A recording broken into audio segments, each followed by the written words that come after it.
I'd seen a lot of things over my 10 years at this company, but nothing quite like this. The guy walked in like he owned the place. Sharp suit, shiny shoes, and that whole "I'm here to save you" vibe oozing out of him. Tom, the new CTO, 28 years old, all cocky smiles and a confident handshake. He was the kind of guy people call a prodigy, and I could tell he had it drilled into him since his first line of code. He didn't even look out of place. He looked right in place. I was sitting at my desk when he strolled by, barely giving me a glance. Not that I expected one. I'd been with the company longer than he'd probably been in tech, and my contribution to the systems was invisible to most. But it was me who kept things running.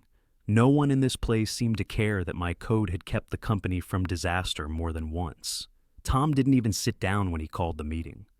Just stood there, all energized, like we were all supposed to drop everything and listen. "We're pivoting," he said, right off the bat. "AI-driven infrastructure, microservices, you name it."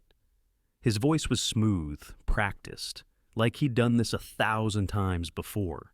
He went on about the legacy systems being outdated, how they were a drag, and how we needed to get with the times. I felt my stomach tighten. He wasn't talking about improving anything. He was talking about tearing it down. My work, my years of code, and the backbone of this company were about to be shredded by some fresh-faced kid with a god complex. "These old systems," he said with a dismissive flick of his hand, "they're legacy garbage." I don't know why that hit me so hard, but it did. It stung worse than I thought it would. He might not have known it, but that system had saved the company from a financial collapse just a few years ago. And now, here he was, treating it like a pile of junk. I opened my mouth, ready to defend what I'd built, but before I could say a word, Tom waved me off like I was some irrelevant detail. "We're building the future, Rob. Let's focus on that." I wanted to lash out, tell him he had no idea what he was messing with, but I didn't. I just sat there, taking it in. I realized something in that moment. This kid wasn't just after the company's infrastructure. He was after the people who had made it work, and I wasn't the hotshot coder anymore. He was. But here's the thing. I wasn't going to burn out like he would. I had patience. He wouldn't last in this game. He thought he was invincible, but I could already see the cracks forming. Tom's "We're building the future" line echoed in my head like a bad song you can't shake. I watched him, standing at the front of the room with all his shiny arrogance, blabbering about scrapping what had kept the company afloat for years. I could feel the heat creeping up my neck, the pressure building in my chest. I had to say something, but what? He wasn't even listening. "So, you're going to delete the code," I said, keeping my voice steady, but my fists clenched under the table. "The platform that's running every single logistics operation in this company?" I could feel my jaw tightening as I spoke. "You do that, and it'll bring the whole thing to a halt. The system's built on my code, the infrastructure, the processes, everything you're counting on. You take that out, you'll cripple us." Tom didn't flinch. He barely even looked at me, just kept scribbling notes like I wasn't even there. "This old stuff's too slow, Rob. We need something that scales with us. We're not just maintaining, we're evolving." His words felt like punches. He wasn't listening. Not to me, not to anyone who'd been here long enough to know how fragile the system was. But I knew how to get his attention.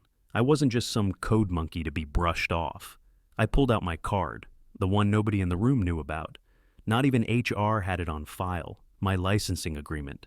The one thing that gave me a little leverage in this mess. "I own the code," I said flatly, placing the paper on the table for everyone to see. "Not you. The system doesn't belong to the company. It belongs to me." Tom barely spared it a glance before he scoffed. "A technicality, Rob, that's all. It's not going to stop progress. We're not bogged down by this old mess." A knot twisted tighter in my gut. I could feel the heat in my chest spreading, burning through my veins. He didn't get it. He didn't understand how important that code was, not just to the company, but to me. It wasn't just a job. It was everything I had built here. He was treating it like some outdated relic, and I was just supposed to sit here and let it happen. "If you wipe it, you'll breach the contract," I said, my voice lower now, more controlled. "This isn't just some internal policy. You delete the core system, and you're violating the licensing agreement. It'll cost the company a hell of a lot more than you think." Tom stared at me for a beat, then shrugged, dismissing me like I was an annoying fly. "I'm not worried about some old contract. This is the future, Rob. We're moving forward, not looking back." That's when it hit me. Hard. Like a slap across the face. He wasn't just pushing me aside, he was erasing everything. Everything I'd done, everything I'd worked for. I wasn't just fighting to save my work, I was fighting to save myself.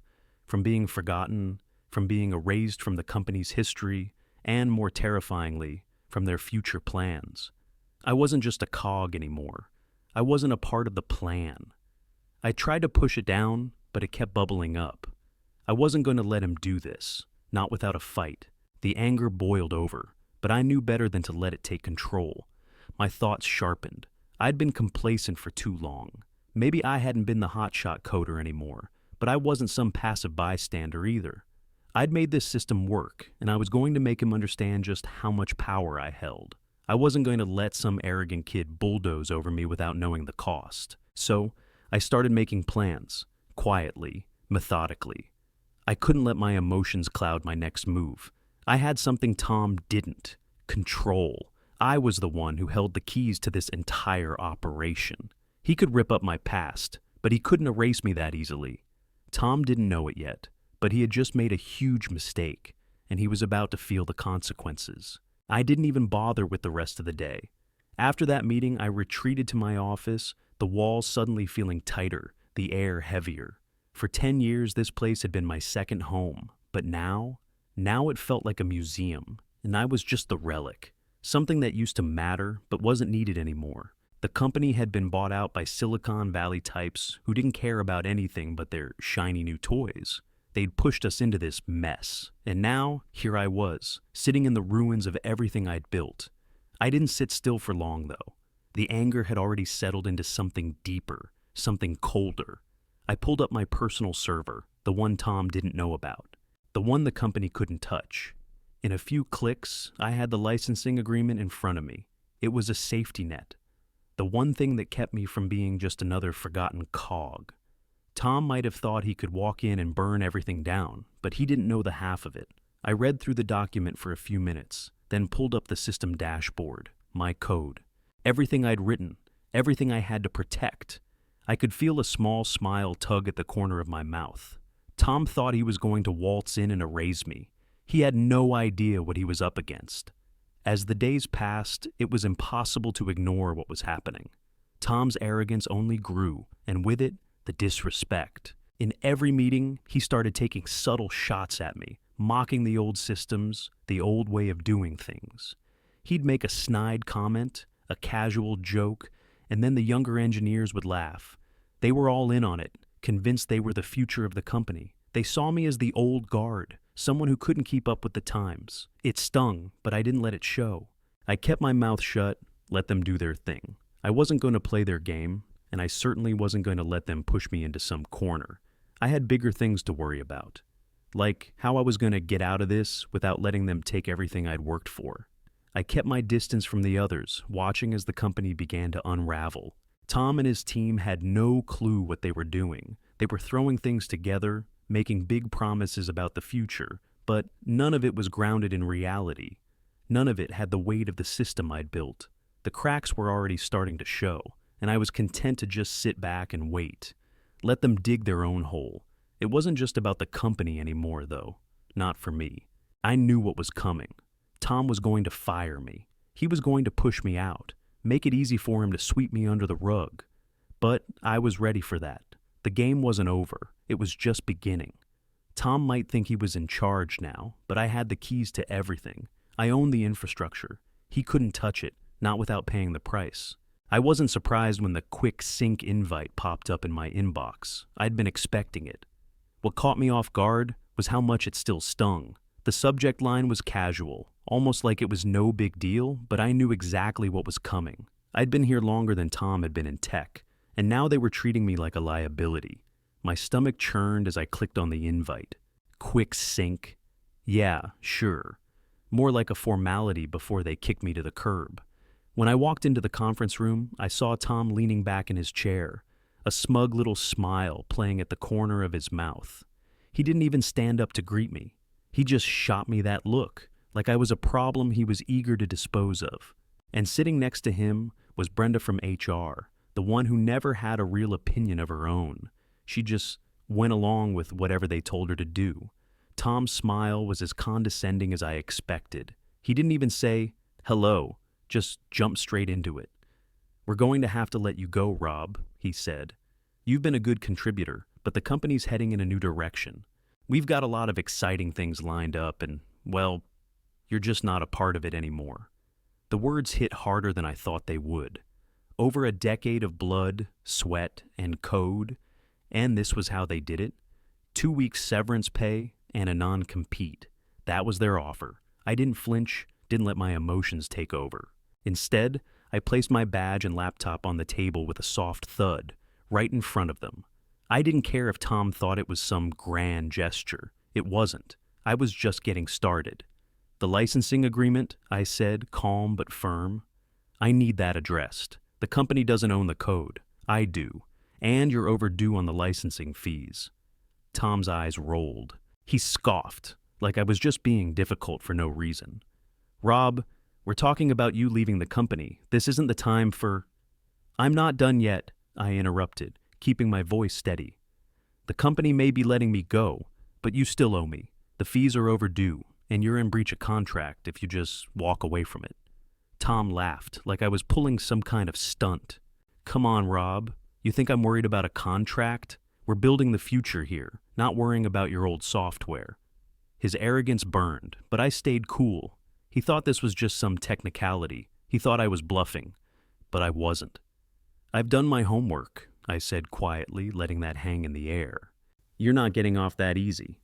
Tom shifted in his seat, clearly irritated but trying not to show it. He still didn't get it. He thought he was the one in control. He wasn't. I didn't waste any time. Back in my office, I pulled up my private admin panel, the one Tom didn't know about, the one the company couldn't touch. It felt like the calm before the storm, knowing what was coming.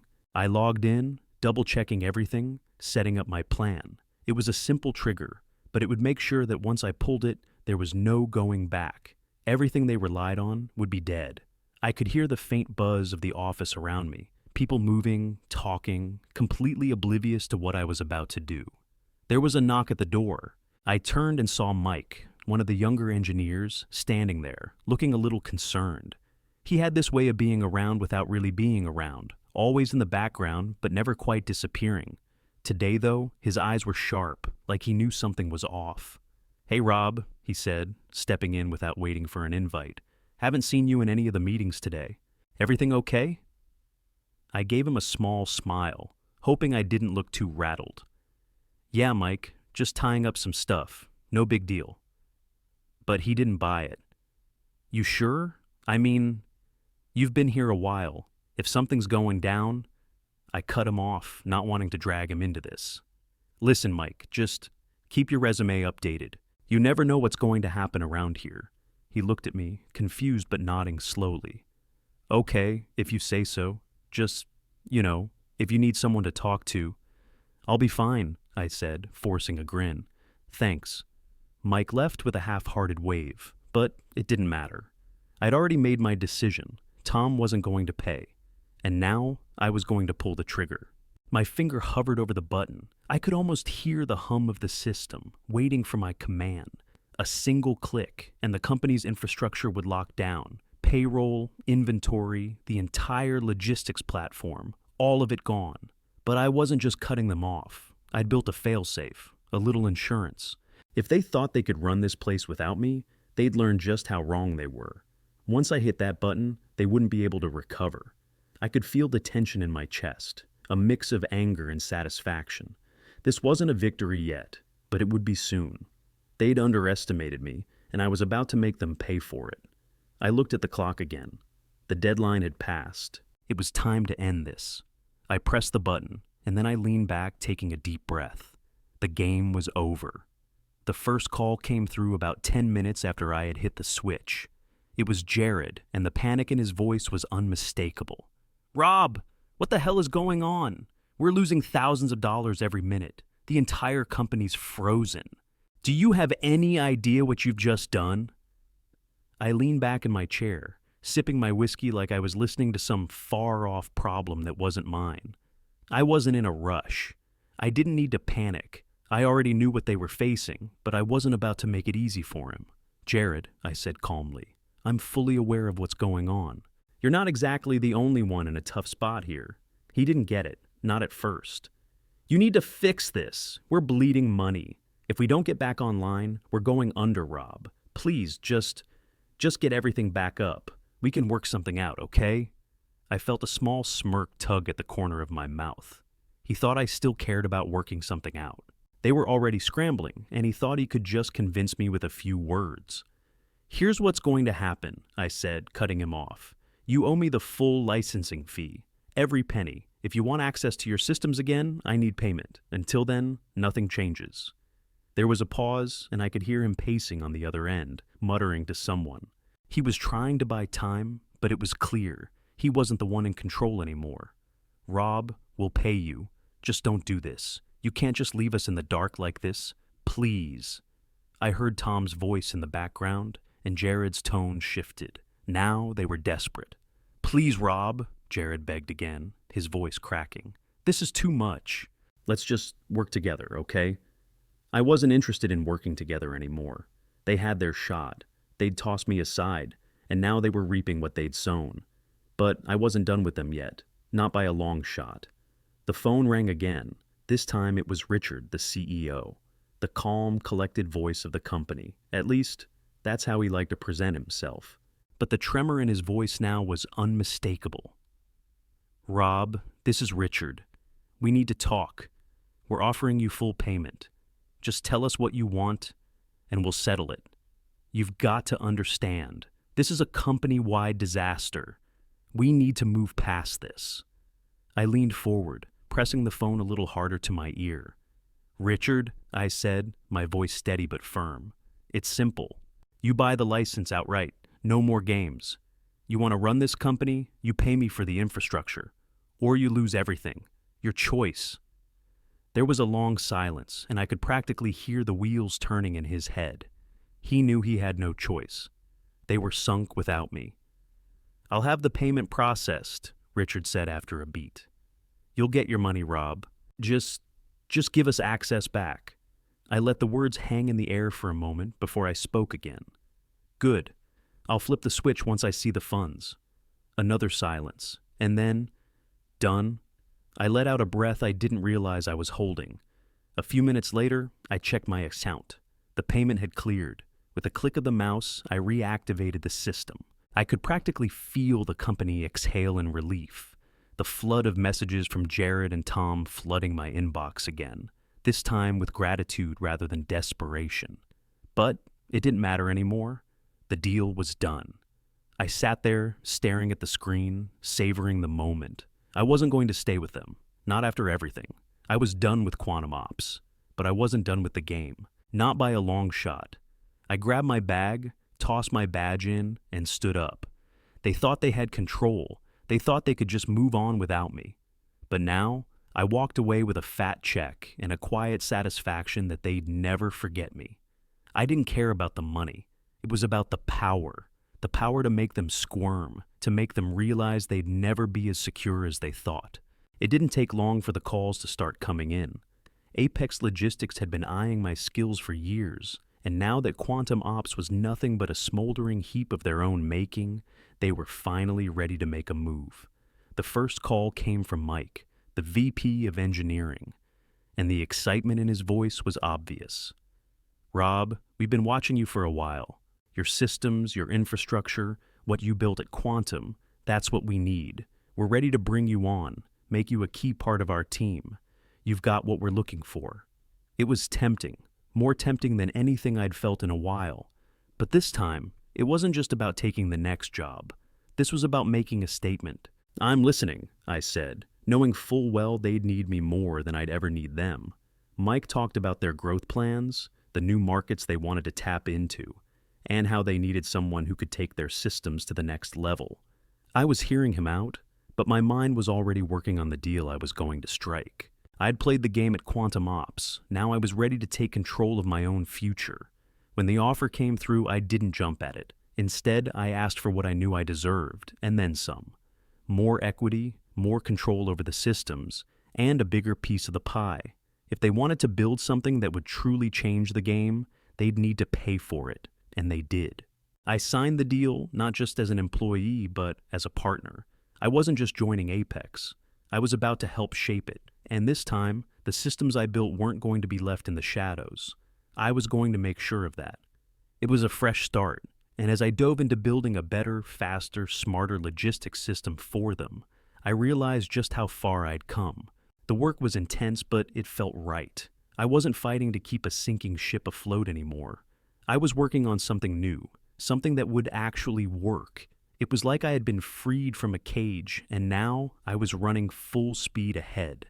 As the project took shape, I couldn't help but think back to the mess I'd left behind. Quantum Ops was still reeling, trying to recover from the disaster I'd left in my wake. And Apex? Apex was thriving. Their stock shot up as soon as we rolled out the new system, faster than anyone had predicted. They were already ahead of their competition, and I was the one who had made it happen. The contrast couldn't have been clearer. While Apex's future looked bright, Quantum Ops was faltering, struggling to hold it together. They'd underestimated me. They thought they could push me out, erase my contributions, and just move on like I never mattered. But here I was, in the driver's seat, taking Apex to places they couldn't have dreamed of. I wasn't doing this for the money, not anymore. I had everything I needed, more than I ever thought possible. But it was never about the money. It was about knowing I was the one who built the future. I wasn't just a cog in the machine anymore. I was the machine. And as Quantum Ops continued to fall behind, I knew one thing for sure. They'd never forget me. A few months after everything went down, I was scrolling through LinkedIn during lunch when I saw it. Tom had updated his profile. It wasn't exactly a surprise, but the new job title caught my eye. He'd joined a startup, another flashy gig with the same promises of changing the game. But the thing was, his profile didn't have that spark anymore. The usual rock star CTO tone wasn't there. It was clear he wasn't in control anymore. He was just another tech bro hoping to strike gold. And honestly, I couldn't help but laugh.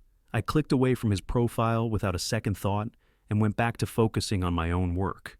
I wasn't interested in what he was doing anymore. I was done with the drama. I'd won. Apex was thriving, and I was exactly where I needed to be. The system I had built was running smoother and faster than anything I had done at Quantum Ops. I had the freedom to design things the right way, without anyone questioning my every move.